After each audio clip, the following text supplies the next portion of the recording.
Well, hello and welcome to tonight's episode of The Watchdog. My name is Tsipiso Omakwetla. Vuyo Mvoko is away in Cape Town ahead of the State of the Nation address. So in about 24 hours, the President is set to deliver this year's message. It happens at the Cape Town City Hall. So on the show tonight, we take a look at some of the issues the President is expected to touch on, particularly in his speech in appealing to the country.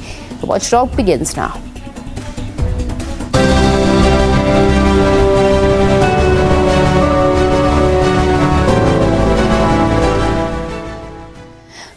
For President Ramaphosa, it will be an unprecedented State of the Nation address in many respects. For one, it's not happening at Parliament as usual after it burned down following a series of breaches at a few national key points. He also seeks to restore faith and favour after the civil unrest of July last year, in which Cabinet itself has been told to accept responsibility for various failures that led to events that hit headlines across the world. President Ramaphosa also recently received 2 parts of a 3-part report from the Zondo Commission, which points to very serious governance failures and corruption. The economy is in a poor state.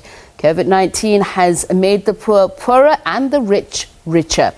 His governing party is racked by divisions amid accusations of lack of decisive leadership himself. So the list goes on. What can he promise? But more pointedly, what can he deliver on? This is the question that we ask on the Watchdog tonight. Let's take a look. President Cyril Ramaphosa is expected to take stock of progress made on the economic recovery and reconstruction plan, as well as the much-needed structural reforms to speed up economic recovery. The local economy is forecast to grow at below 2% this year. Business confidence remains weak, which means job creation prospects are not impressive. The speech should give an indication of policy priorities and the likely expenditure pressures. The State of the Nation address is that it is supposed to give an indication of what the state of South Africa is, and there's particular focus on the economy in terms of having a look at what has been implemented from economic reforms and whether any of the economic reforms will drive stronger and faster economic growth. Unfortunately, there has not been any sufficient implementation to change the economic outlook for this year, which is widely expected to see economic growth of around 1.9% for 2022. Of course, a lot of that has seen risk from the electricity load shedding side. If we go into a very heavy load shedding cycle, we obviously would see lower economic growth than that. Amid the concerns of a strained fiscus, there are also concerns of high poverty levels, the rising cost of living and increased dependence on social support, and the calls for a basic income grant are growing louder. The Black Sash has been advocating that President Cyril Ramaphosa should announce at SONA that the 350 Rand grant is extended and increased to at least the food poverty line, which is currently at 624 Rand. The SOD grant must remain in place until a permanent basic income support for those ages 18 to 59 years with little to no income is phased in, while government works towards a universal basic income. Youth unemployment, standing at about 60%, will likely also get attention. One expert says attention should be given to equipping young people with the requisite skills and experience for the job market. There are a lot of educational initiatives from high school to after-school programs, learnerships, tertiary education, internships, and yet the current job market as it is requiring a level of professional maturity and experience that our young people don't have. Yes, there are initiatives out there that try and bridge this experience gap, but most of these initiatives are one-year programs that even after that 1 year, the learner is still found lacking. So within our educational space, we still are not meeting or bridging the gap from where the learner or young person is and where the jobs currently sit. It's expected that the president will announce the timelines on the much-anticipated auctioning of spectrum. ICASA has said it would start off the auction process by early March. Experts say if this goes ahead as planned, it would lead to lower data costs and better coverage for consumers. The long-awaited spectrum auction will eventually go ahead next month, and once allocated, the spectrum will be used for 4G and 5G networks rollout. This will reinforce broadband networks capacity and enable telecoms companies to roll out equipment more efficiently and to save costs. We also expect network coverage to improve, and the mobile and fixed wireless broadband markets will continue to grow over the next 5 years. This is essentially for 4G and 5G technologies. The president is expected to also take stock of the continued fight against COVID-19. Gloria Safakomosi, SABC News, Johannesburg.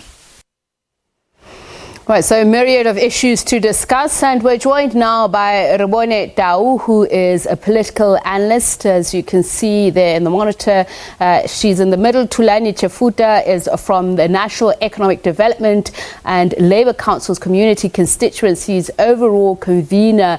Furthest to my right, to my left, Professor Daniel Meyer from the University of Johannesburg's College of Business and Economics. A very warm welcome to you all, and thank you so much for speaking to us. Perhaps let's just start with the state of the economy. Professor, I'm going to just start with you.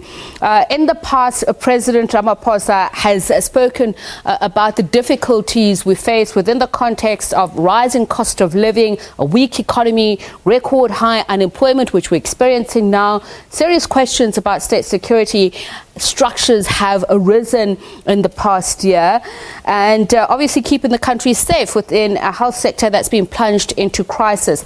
I want to look at what he faces now. In the past, he had 7 main points that he used to focus on in the past 2 State of the Nation address. What are your expectations of this one? Thank you. Yes, I think the same story will happen in the next State of the Nation address. Not a lot will change since we've heard the previous State of the Nation addresses. The status quo will be there. There will not be clear plans as in the past. The priorities we know already from last year and the year before, and we cannot expect any details on that. But we should expect the President to talk about structural change in the economy. We need structural change in terms of the policy certainty. We've got a lot of policy uncertainty currently in the economy regarding the agricultural sector, the manufacturing sector, the mining sector. Labor regulations is still preventing large-scale job creation. It feels like government is still feeling that they can create jobs, but actually they must create an enabling environment for the private sector to do that. So that is what the type of thing we want to hear. And also the youth is extremely important at this point of time. There are too many people unemployed, and we need to look after them in terms of provision of skills and job opportunities. So we can talk about the Youth Brigade job creation project to start giving youth a chance to be part of the economy. If we don't do that urgently, we are facing major unrest and uprising like we've never seen before, and we need to start looking at it very urgently. All right. Roboneto, let me come to you on this issue. There's been a lot of pressure on the president. As I mentioned in the introduction, he's been criticized sometimes for lack of leadership. Busa is saying, for instance, it will be incumbent on the president to, in his speech, ensure that he indicates that government operates as in a cohesive manner, that there are no mixed messages from different government departments, as we've seen on the energy sector front, and that law and order is paramount in this country in order to, boost investor confidence, but most importantly, that corruption will not be tolerated, as we saw as some of the reasons cited for the July insurrections. Will the president be able to deliver this message when his own home, I'm talking about the governing party, is in dire straits? Good evening. and good evening to the fellow panelists and the viewers at home. Unfortunately, President Ramaphosa no longer has time on his side. This is his fifth State of the Nation address, since he took over in 2018, although yes, that was the last term of the former President Jacob Zuma, that administration, 2018. And we can go back to 2018 when he says Tumamina, and reflect on that song of 2018, 5 years later, and start to scrutinize what has been done. And I don't think that COVID should be also used as an scapegoat that the government was not able to deliver certain things, because unfortunately we are where we are. Even during the pandemic, a pandemic where people needed to survive, you still had looting. When he continued to speak that is anti-corruption, why was the looting happening during the pandemic? If indeed he speaks about clean governance, and this is his administration, he's been in office for now 5 years. He's going to an ANC conference which is going to sit in December. There's going to be politics also at play, factional politics, with the Zondo Commission, having some of the National Executive Committee members or some of his cabinet members who are seen to be close to him also being implicated in that Zondo Commission. So it's not going to be an easy one, but he needs to be decisive. He has promised South Africa this ticket of anti-corruption going to the 2017 ANC National Conference. That was his ticket to win that conference. And today we can say, can we take stock and say he's been in office for 5 years? Has he delivered when it comes to anti-corruption? You look at the NPA, it's at its weakest. They've been trying to strengthen the NPA. Will the NPA have the capacity to deal with these cases around the recommendations on the Zondo Commission? So those are some of the things that he needs to be practical, in his zone. He needs to come up with a clear program of action that South Africans can have confidence that there is indeed a plan, and not just a wish list of we'll do this, we'll do that, but without a clear mandate to the people. Because the SONA also, it might be presented by him as the President of the Republic, but we need also active citizens. And for us as active citizens to make sure that government achieves some of these things, we need to feel that the President indeed is taking us into confidence, is able to account to South Africans. Because the biggest problem with most presidents is that when they deliver their SONA, they don't account, they don't even explain what were some of the challenges in making sure that having not being able to implement some of the things that they raised in previous SONAs. It can't be just a normal SONA, this one. South Africans are fed up, the youth unemployment is high, and the July unrest have shown us that people want a better life. It was easy to mobilize those people to go out there and loot the shops because people have got nothing, So it of action of how the government is going to implement some of these things, but also in terms of making sure and being decisive with some of his cabinet ministers, because at the end of the day, there is a saying, that once the president has spoken, you can't have another minister speaking outside of the president and contradicting the president. That is something that he needs to be decisive on to show the leadership. Thulani Chefuta, one of the things that has been raised is a new social compact. And the president has often spoken about the need for economic reforms, structural reforms. We know that radical economic transformation is a policy of his party, but there's been criticism that there's been little evidence of this, or there seems to be little appetite in implementing this. As NEDLAC, a very important component of helping government achieve some of these goals, and that means policy certainty on some of these interventions, improving the ease of doing business while looking out for what labor itself is concerned about. COVID-19 brought into stark focus the widening inequality in this country. What from NEDLAC, the conversations that you've been having over the past 2 years, do you think the president is going to emphasize? Thulani Chefuta. Well, thank you very much, and good evening to all viewers of SABC News. There is an old English adage that every dark cloud has a silver lining. So even the instances of COVID-19 do on their own, despite they being depressing, they do present us with some opportunities.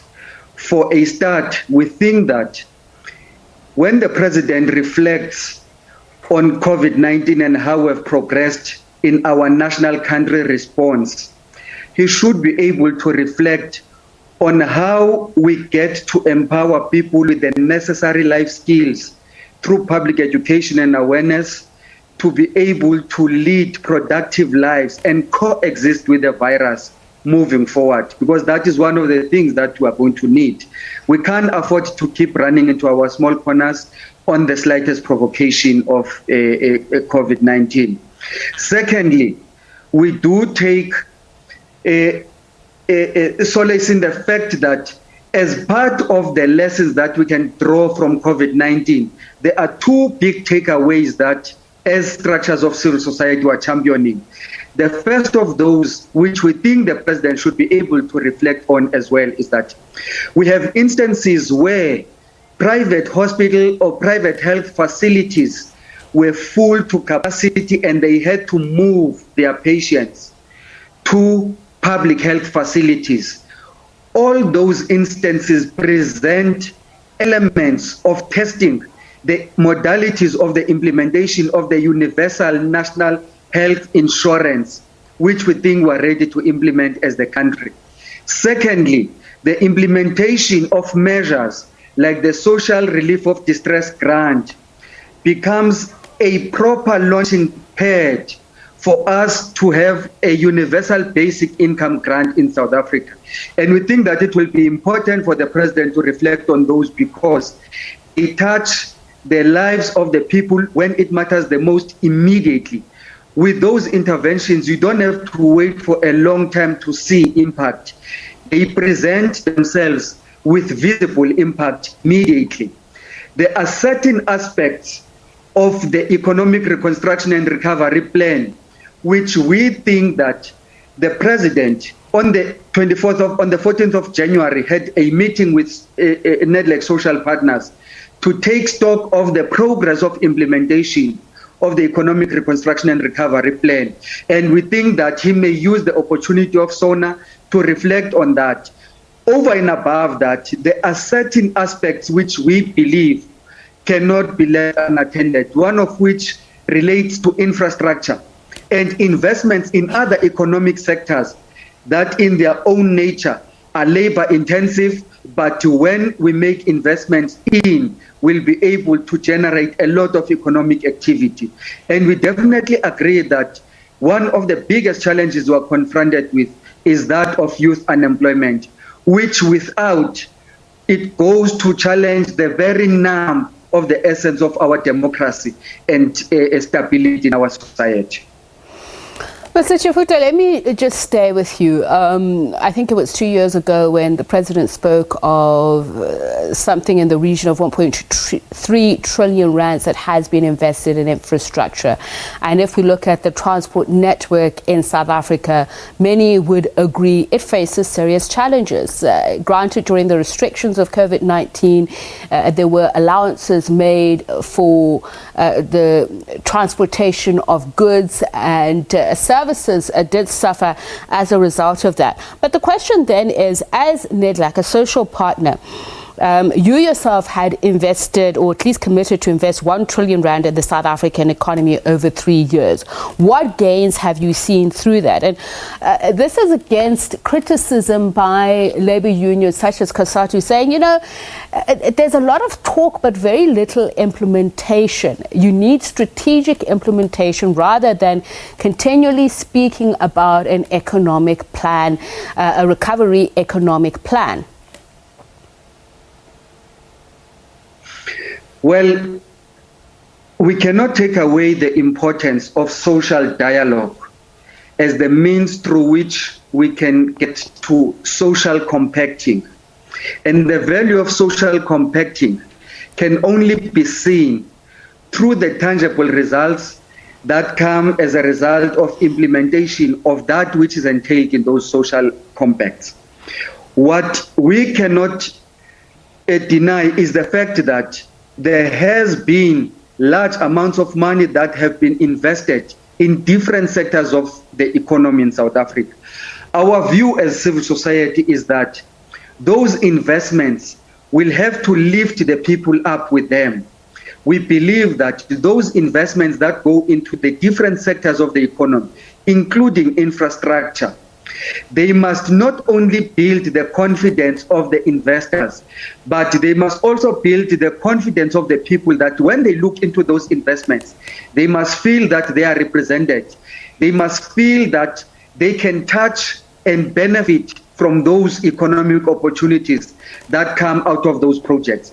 And that for us calls for different methods of implementation of the very same projects that are being implemented.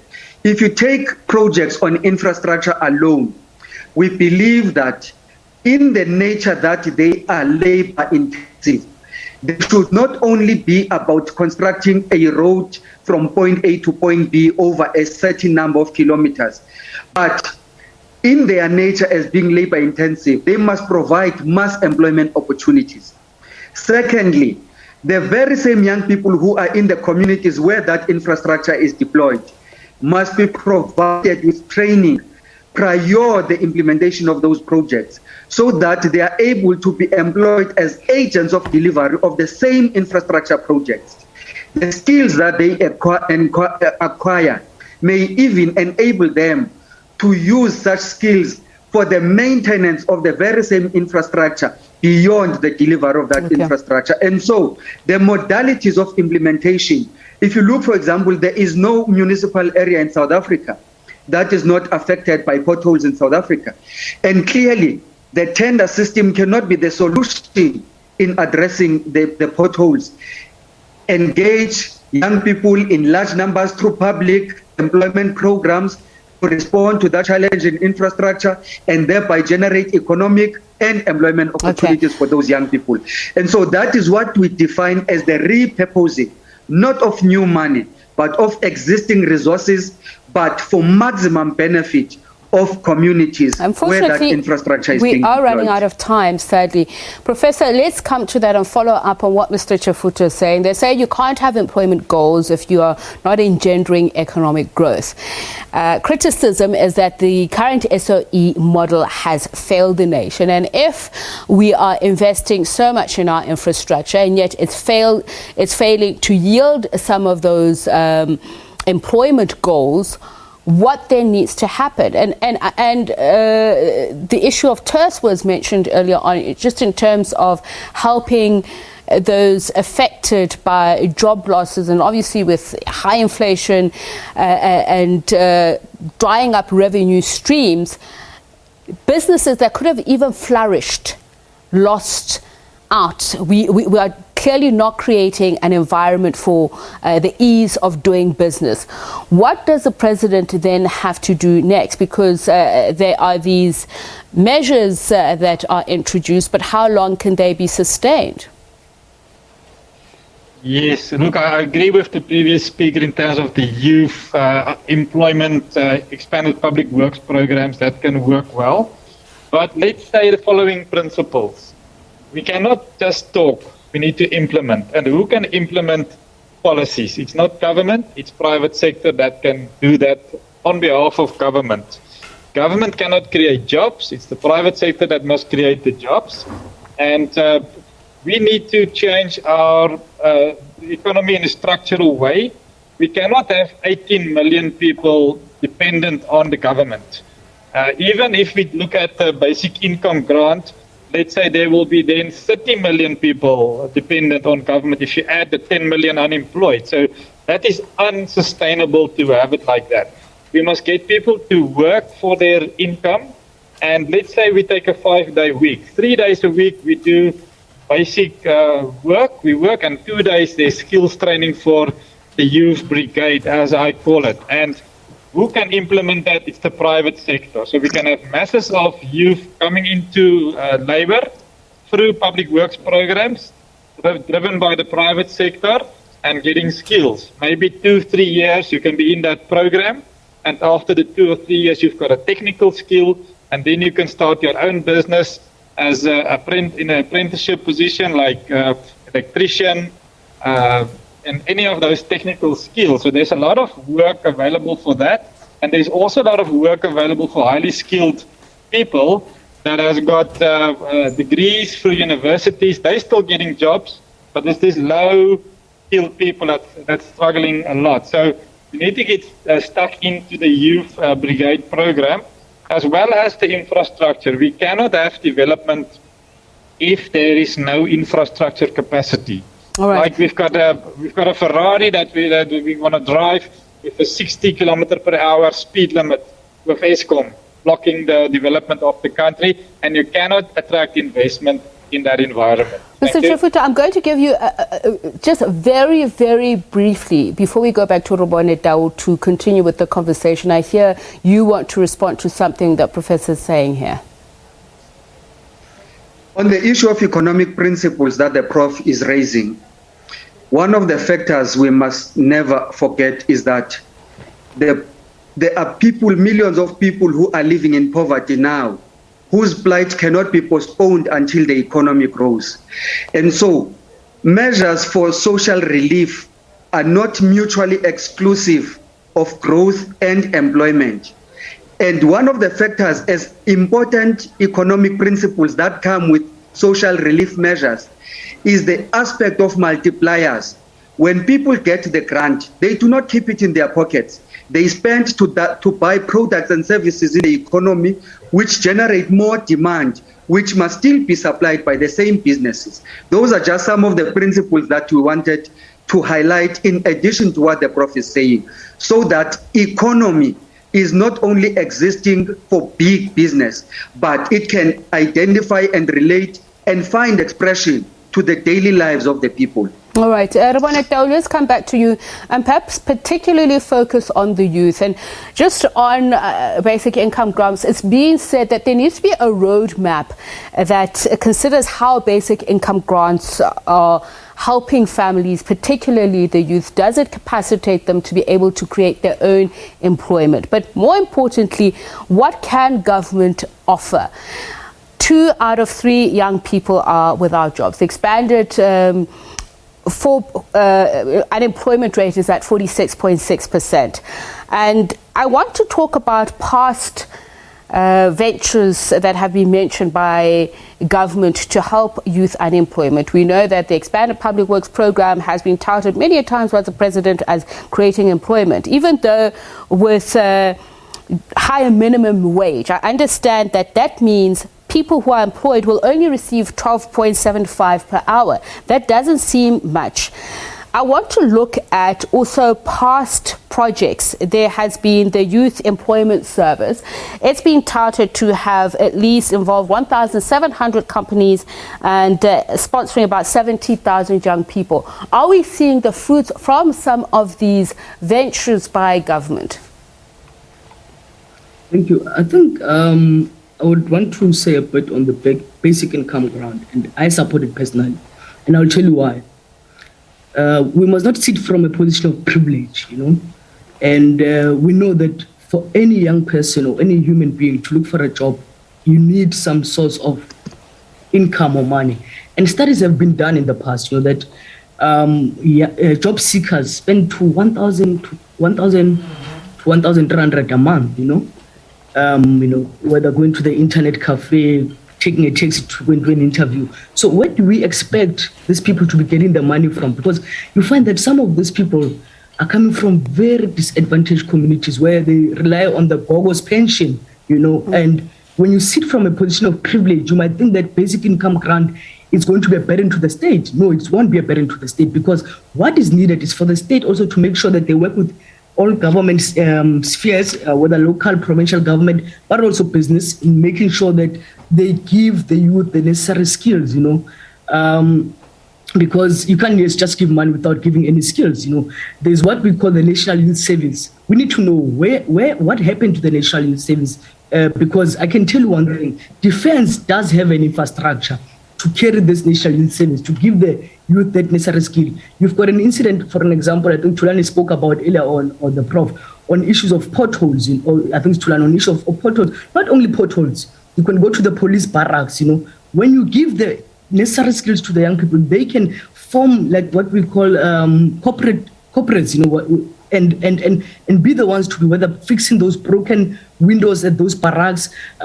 We can give them the skills to be plumbers, because the EPW project for me is like having young people is picking up papers and then what, but there is no proper skill that is given to them. So more needs to be done by this government, because the reality of the matter that we can't have the youth unemployment rate sitting at this side, because you must remember that not everyone who's unemployed is not educated. You even have those who are graduates who are part of those stats, of unemployment. We know that a lot of people have graduated from last year's academic year from different universities. They're not sure. They are job seekers right now, and they will need money. Where are they going to get that money? All right. Thank you so much to all of you for speaking to us. And as we speak, a mammoth task lies ahead for President Cyril Ramaphosa. Economy 6% down from the last quarter in 2019. This were the figures released in the third quarter of 2021. So we'll wait to hear some of those policy interventions. Of course, not much detail is expected from the president. It will be in broad strokes. Thanks to Rebone Tau, who is a political analyst, Tulani Chafuta, who is from the National Economic Development and Labour Council's Community Constituency overall convener, and Professor Daniel Mayer from the University of Johannesburg College of Business and Economics, for laying it out for us what some of the important or salient points that need to come out of that State of the Nation address. So we're going to take a quick break. Don't go away. We'll be taking a look then at things from the civil society prism, what the president needs to focus on the socio-economic front. That's coming up in just a moment.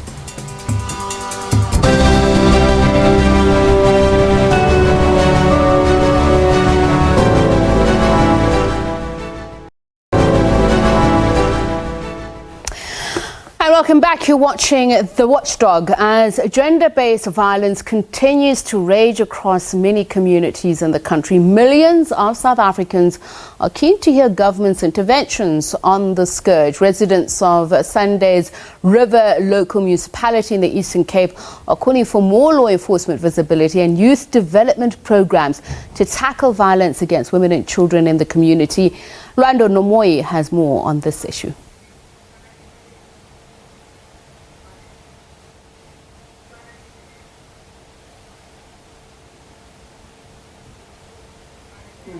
Sunday's River Valley, a small low-lying area in the Eastern Cape where gender-based violence is widespread.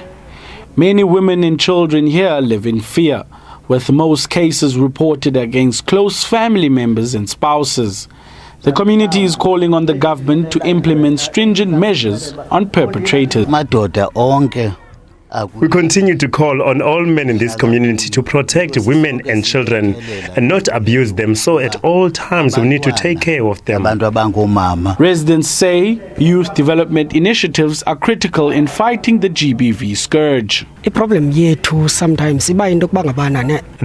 we have is the fact that the national government makes all the plans to better society, but the problem is implementation and action. So the president will address the nation, but will all these policies be implemented? The provincial government says a total of 325 million rand has been set aside to assist victims of GBV and femicide.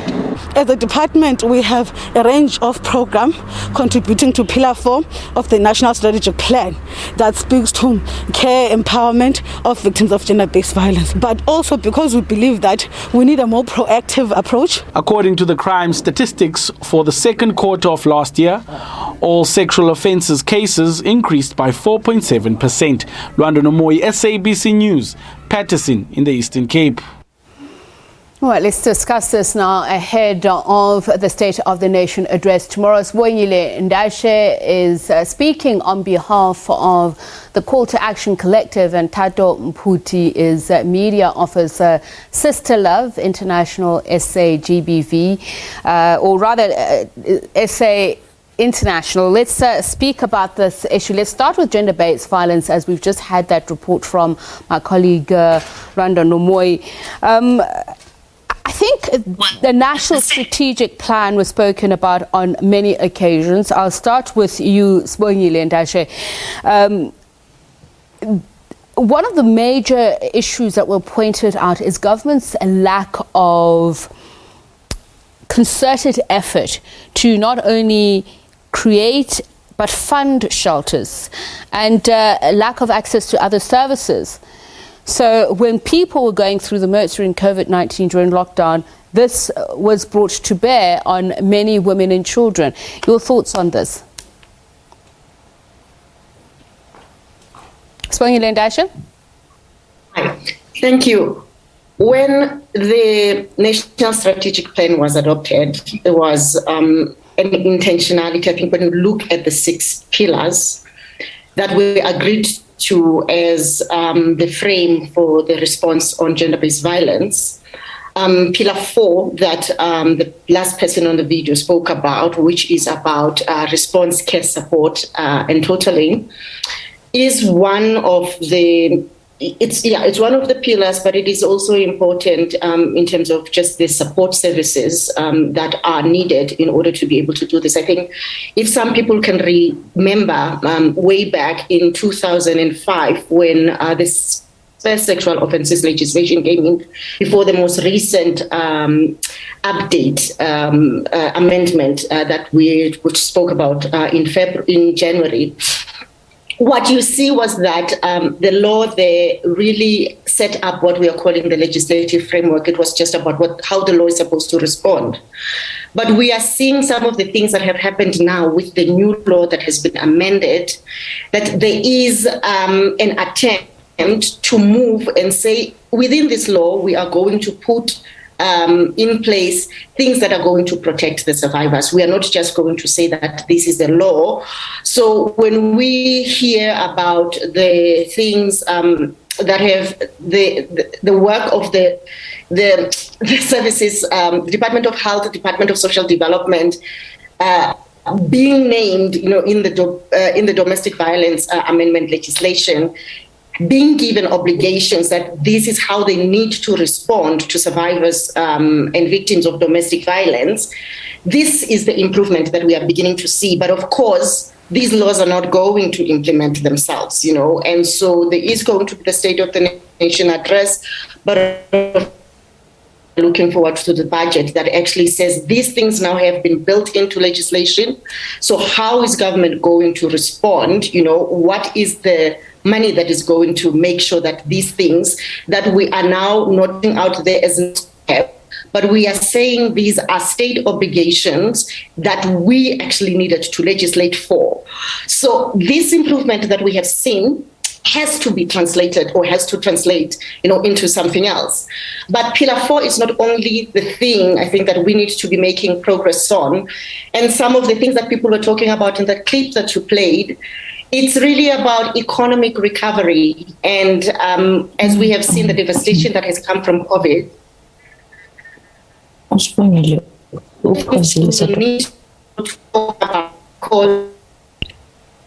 it was... Okay, I think there is a feedback. I don't know if you can hear me well. We can hear you. You can continue. Okay, fine. So Pillar 5 of the National Strategic Plan on Economic Power made the decisive link between the structural inequality that women are subjected to in this country, a country that relies on labor exploitation, unfair kind of workplace, no equal pay for equal work, all of those things that happen that have a negative impact on women's lives that also contribute to gender-based violence. So as we are all talking about the need for economic recovery, this being something that has been recognized as a key contributor to violence, it is something that we need to be able to talk about because the National Strategic Plan... Would you mind if I bring in... ...elaborated on what government has to do in order to be able... All right. Would you mind if I... Okay. I was going to invite Thato Mputi to speak to us about this very issue. I believe Thato Mputi is now back with us because I want to follow from your train of thought.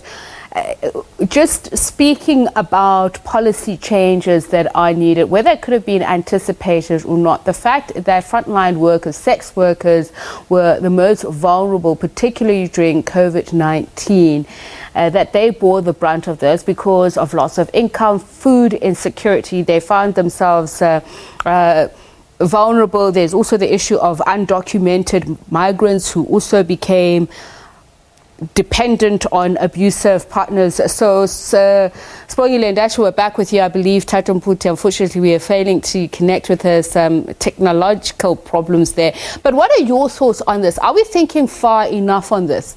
While some of the consequences of lockdown restrictions could have been unforeseen, but is it really the case, given the fact that children who are locked away in close quarters with their abusers, whether it be their fathers, their neighbors, homes where there is abuse of alcohol, it really isn't surprising that teenage pregnancy grew, isn't it?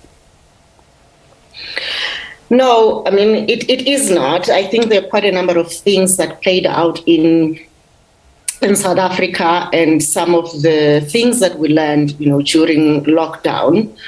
When we look at the first lockdown, the level 5, in March of 2020, South Africa did not kind of exactly follow the global trend. And this was one of the things that many commentators have talked about, was the role of alcohol.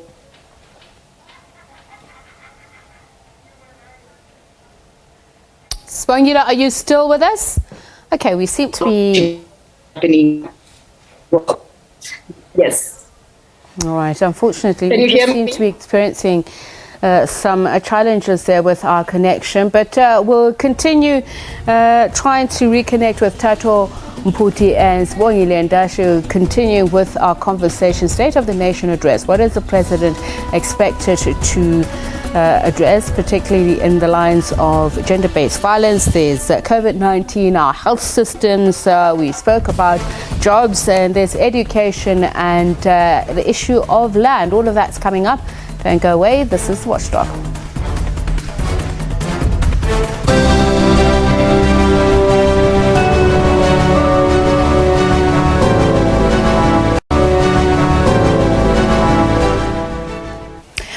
And welcome back. You're watching the Watchdog here on SABC News Channel. We're joined by Sibongile Ndashe, who's speaking on behalf of the Call to Action Collective, and Thato Mputi, Media Officer for Sister Love International SA. We're talking about a number of issues that are at least the expectations from President Cyril Ramaphosa in his State of the Nation address tomorrow. We're just talking about gender-based violence, and I just want us to talk about this, Thato, very quickly. Some of the good, if we can talk about that has come from these horrifying incidents and figures that we've seen.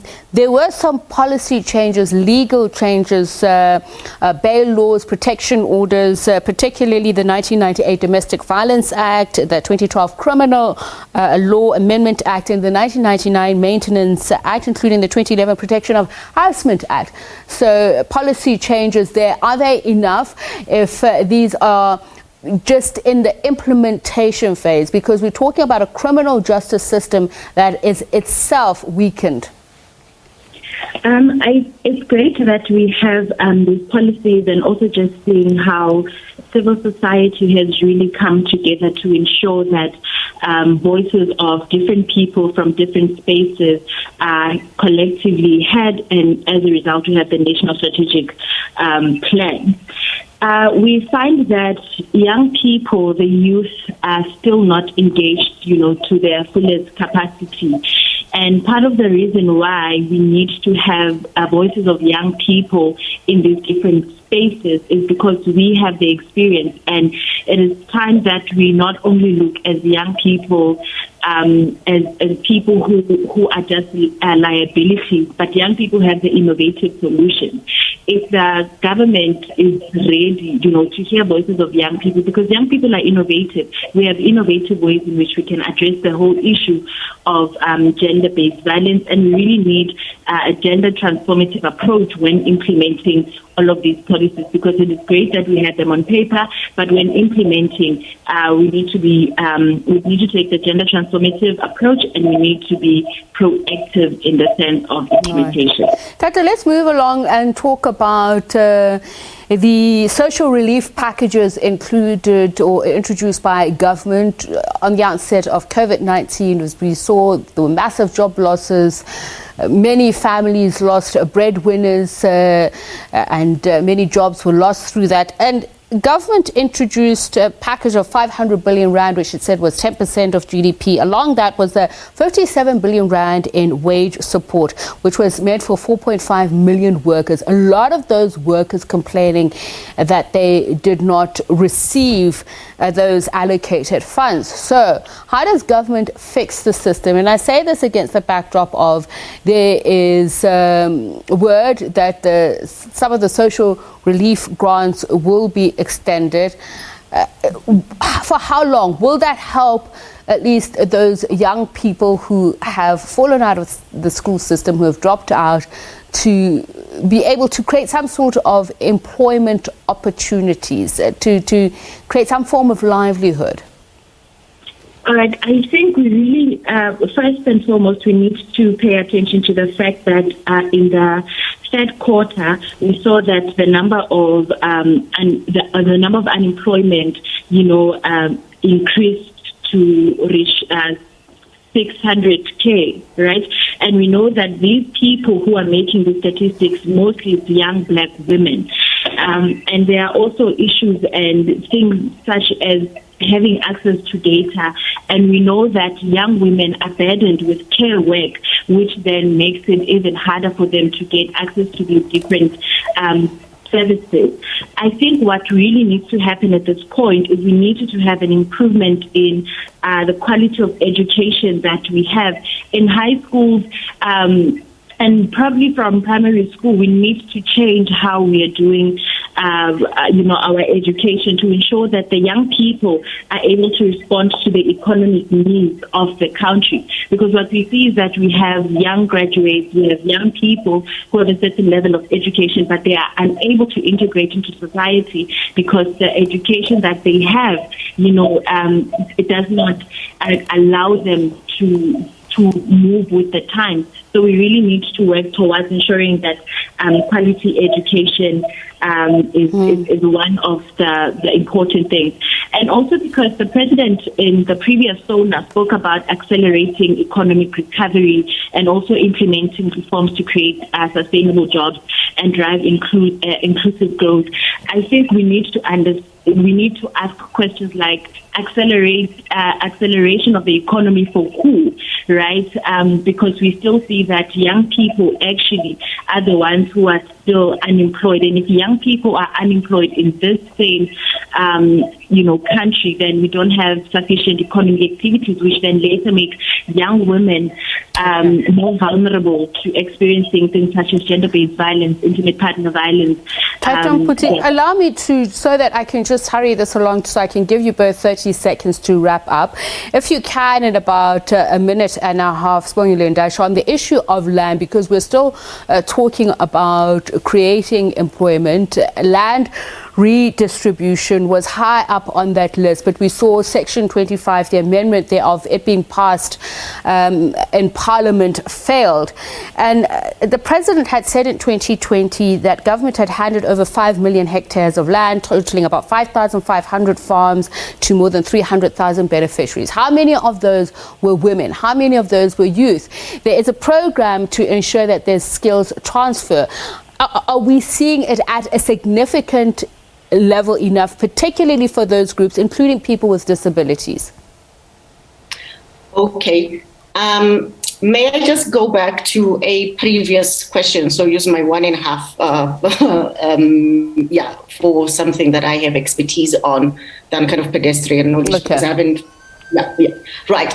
You asked the question on whether what was contained in the bills was sufficient. And I think one of the things that has to happen is that we talk about state obligation. We need to be able to talk about the role of government to promote, rights and laws. We've got new laws now.